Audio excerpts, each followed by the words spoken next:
What happened on September the 11th was the deadliest, bloodiest we have ever known.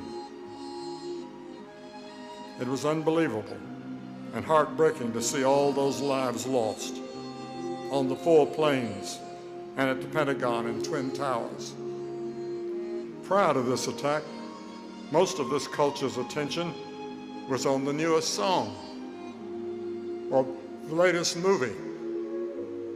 A person was often considered a hero if he could sink a basketball or play a chord on a guitar. Now we know that what true heroes are. They're ordinary people.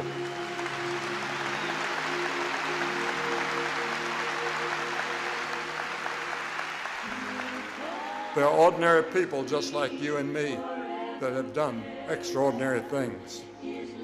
Who can forget the incredibly courageous action of the firefighters and the police rushing into the burning trade center while everyone else was rushing out?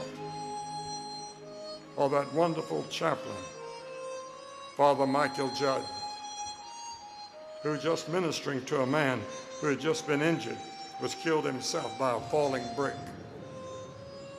We've read about the man on the 27th floor of the North Tower who called his brother in Brooklyn after the plane hit and said, "I'm still here in the office and I'm okay."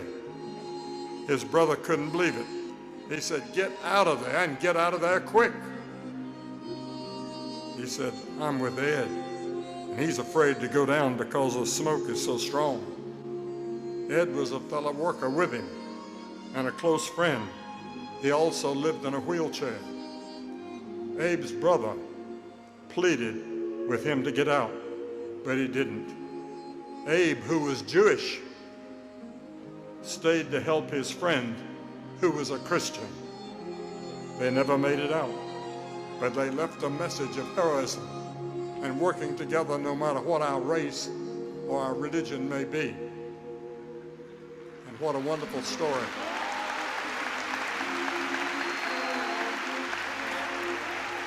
Heroes laid their lives down for total strangers. This reminds us of what Jesus did for us on the cross.